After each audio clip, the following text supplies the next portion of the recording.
ഇത് കേട്ട ഫെങ് പറയും, ഇന്ന് വൈകുന്നേരത്തിനുള്ളിൽ ഞാൻ നിന്റെ അടുത്ത് എത്തിയില്ലെങ്കിൽ എന്റെ മെമ്മറീസും ഡിലീറ്റ് ആക്കിക്കൊള്ളാൻ.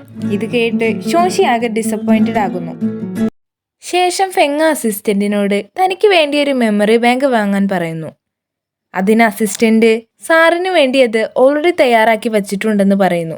അപ്പോൾ ഫെങ് അവിടേക്ക് പോവാൻ പറയുന്നു. അവിടെ എത്തി ഷോഷിയുടെയും ഫെങ്ങിന്റെയും മെമ്മറീസ് കണ്ട് ഡോക്ടർ പറയുന്നത് കേട്ടാൽ മനസ്സിലാകും, നാളെ വൈകുന്നേരത്തിനുള്ളിൽ മഴയുണ്ടാകും. അതുകൊണ്ട് ഡോക്ടർ ഫെങ്ങിനോട് അവിടെ നിന്നും വേറെ എങ്ങോട്ടെങ്കിലും പോവാൻ പറയും. പിന്നെ നമ്മൾ ഫോണിൽ സംസാരിക്കുന്ന സൂവിനെയാണ് കാണുന്നത്. അവൾ ഫെങ്ങിന്റെ മെമ്മറി ബാങ്കിൽ ഒരു സ്പൈനെ ഏർപ്പാടാക്കിയിട്ടുണ്ട്. കാരണം ഫെങ്ങിന്റെ മെമ്മറീസിൽ നിന്ന് സൂവിന്റെ ഡാറ്റ പോവാതിരിക്കാൻ വേണ്ടി. അതേസമയം ഷോഷി തിരിച്ച് റെസ്റ്റോറന്റിൽ എത്തുന്നു. അന്നേരം റെസ്റ്റോറന്റ് ഓണർ അവിടെ വിട്ട് പോകാൻ നിൽക്കുകയായിരുന്നു. ഫെങ്ങിന്റെ ഇഷ്യൂ കാരണം കട പൂട്ടേണ്ടി വരുമെന്നോർത്ത് ഷോഷിക്ക് കുറച്ച് ക്യാഷ് കൊടുത്ത് അവിടെ നിന്ന് പോകുന്നു.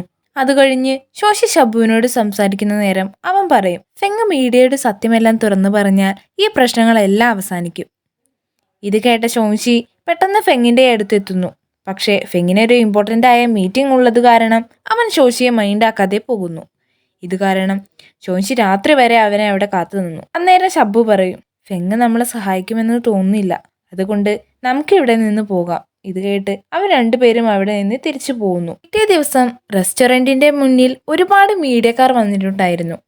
അവർ റെസ്റ്റോറന്റ് പൂട്ടിക്കണമെന്ന് പറഞ്ഞാണ് വന്നത്. അങ്ങനെ ഷോഷി അവരുടെ ഇടയിൽ ചെന്ന് അവരെ എല്ലാം കൺട്രോൾ ചെയ്യാൻ ശ്രമിച്ചു.